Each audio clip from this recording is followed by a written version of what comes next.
Hello friends, आप सभी का एक बार फिर सोशल मीडिया प्लेटफॉर्म पर बहुत बहुत स्वागत है। Most welcome in my social media platform knowledge hub.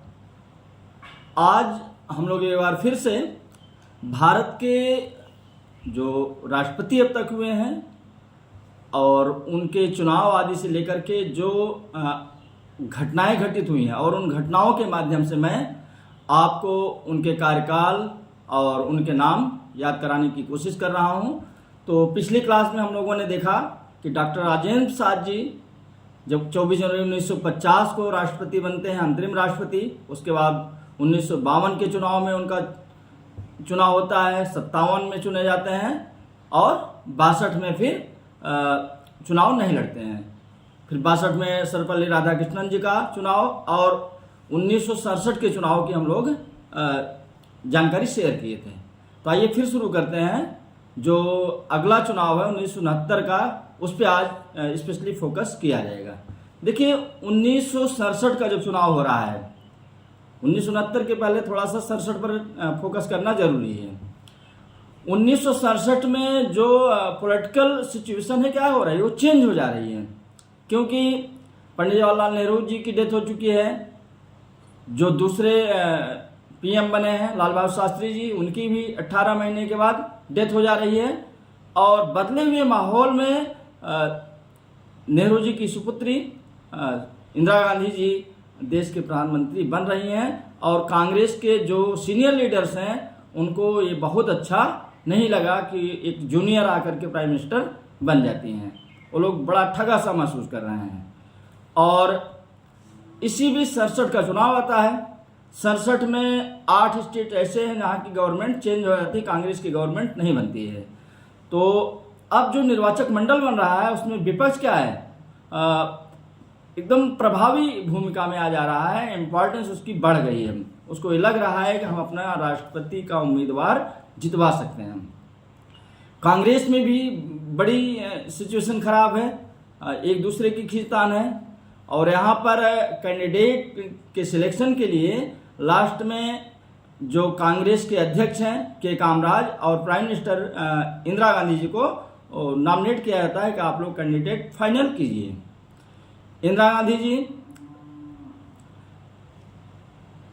Doctor Zakir Hussain का नाम अपनी तरफ से देती हैं और के कामराज जी नाम देते हैं सर्वपल्ली राधाकृष्णन जी का, कि बहुत अनुभवी नेता हैं और इनको फिर से रिपीट किया जाए। जिस प्रकार से डॉक्टर राजेंद्र प्रसाद जी को रिपीट किया गया था, इनको रिपीट किया जाए।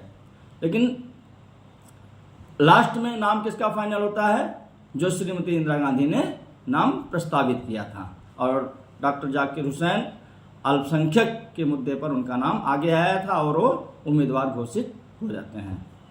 और इसी बीच अब जो विपक्षी खेमा है उसको लगता है कि अब क्या है, कांग्रेस में खींचतान चल रही है और हम अपना उम्मीदवार जिता सकते हैं।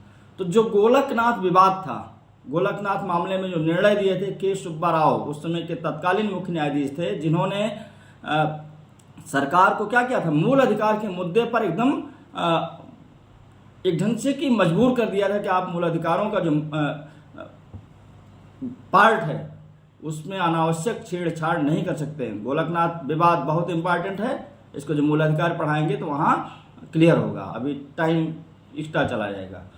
तो उन्हीं गोलकनाथ मामले में जो निर्णय दिए थे सर्वोच्च न्यायालय के मुख्य न्यायाधीश के सुब्बा राव को, विपक्ष ने अपना उम्मीदवार घोषित कर दिया।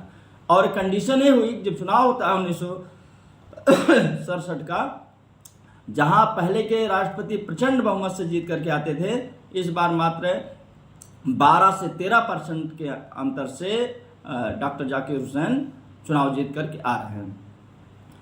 और सबसे बड़ी घटना इस बीच क्या होती है, इंदिरा गांधी के नेतृत्व में कांग्रेस चलने को तैयार नहीं है, सीनियर लीडर बहुत ही नाराज हैं। और इसी बीच 1969 आते आते डॉक्टर जाकिर हुसैन साहब का इंतकाल हो जाता है। उसके बाद अब क्या हो रहा है, वीवी गिरी जी जो उस समय वाइस प्रेसिडेंट हैं, उपराष्ट्रपति हैं, वो ऑटोमेटिकली राष्ट्रपति का काम देखने लगते हैं और वाइस प्रेसिडेंट का पद क्या हो जाता है, वैकेंट हो जाता है, खाली हो जाता है। यहाँ भी 6 महीने के अंदर चुनाव होने की स्थिति थी और राष्ट्रपति का भी चुनाव होना था। अब देखिए होता क्या है कि बीबी गिरी साहब खुद कहते हैं कि मैं भी राष्ट्रपति का चुनाव लड़ूंगा, और जब राष्ट्रपति का चुनाव लड़ने की घोषणा करते हैं, वो कैंडिडेट बनने के लिए तैयार होते हैं तो रिजाइन कर देते हैं। वाइस प्रेसिडेंट थे और वो प्रेसिडेंट हो गए थे, एक्टिंग प्रेसिडेंट, वहां से भी रिजाइन करते हैं। अब रिजाइन करते समय प्रॉब्लम हुई किसको रिजाइन करें, अपना इस्तीफा किसको दें। उन्होंने क्या किया कि जो वाइस प्रेसिडेंट की टेबल होती है वहां ले जाकर के अपना रिजाइन रख दिया। अब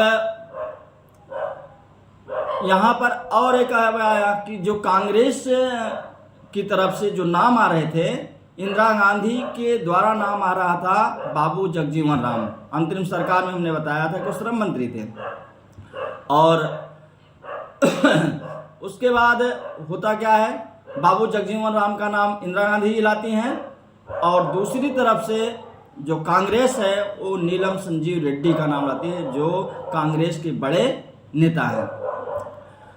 और अंततः जो सीनियर लीडर है उनके द्वारा प्रस्तावित नाम नीलम संजीव रेड्डी का फाइनल हो जाता है। इससे क्या होता है, इंदिरा गांधी बड़ी व्यथित हो जाती हैं, बड़ी एकदम मानसिक रूप से परेशान हो जाती हैं कि अब क्या है कि जो कांग्रेस के लोग हैं वो मुझे प्रधानमंत्री नहीं रहने देंगे। और वो क्या करती हैं कि बीबी गिरी साहब को सपोर्ट करने की बात कहती हैं। जो उनका एक खेमा है, जो उनका गुट है, उनसे कहती हैं कि आप लोग अब बिना व्हिप के ही वोट डालेंगे और अपनी अंतरात्मा की आवाज़ पर वोट डालेंगे। कुल मिला के उनको नीलम संजीव रेड्डी जी को हराना था, उनको सबक सिखाना था और अपना प्रभुत्व जमाना था। विपक्ष के जो उम्मीदवार थे चिंतामणि देशमुख जी थे। विपक्ष के उम्मीदवार का यहाँ कोई अब वो नहीं रहा, सीधा सीधा बीबी गिरी जी और नीलम संजीव रेड्डी जी के बीच मुकाबला हो रहा है। और निर्दलीय उम्मीदवार के रूप में बीबी गिरी, जिनके ऊपर इंदिरा गांधी जी का हाथ था, और वो चुनाव जीत जाते हैं।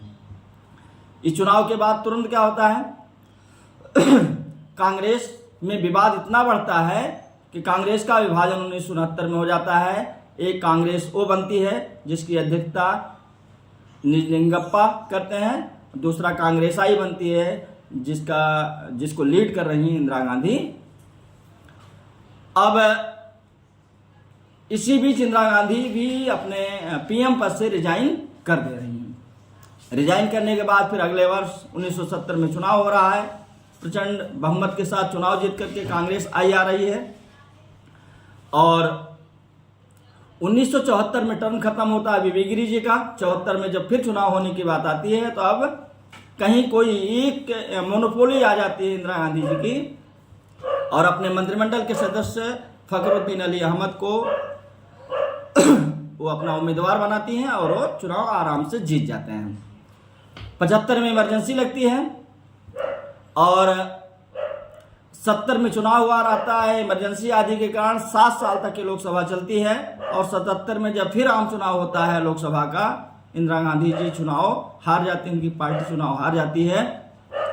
और जो कांग्रेस का अलग गुट था और बहुत सारी पार्टियां जो इमरजेंसी में मिलकर के जनता पार्टी बनाई थी, उनकी सरकार बनती है। और इसी बीच जो नीलम संजीव रेड्डी कांग्रेस के उम्मीदवार रहते हुए भी हार गए थे, वो उम्मीदवार बनते हैं, और कांग्रेस की हिम्मत नहीं पड़ती है कि अपना उम्मीदवार वो खड़ा करे। और पहले भारतीय राजनीति के इतिहास में पहले ऐसे राष्ट्रपति थे कि जिनके सामने कोई उम्मीदवार खड़ा नहीं हुआ और निर्विरोध राष्ट्रपति चुने गए। तो बस आज हम लोग नीलम संजीव रेड्डी 1977 तक के घटनाक्रम को देखे हैं, और अगले घटनाक्रम को अगली क्लास में देखेंगे। Thank you.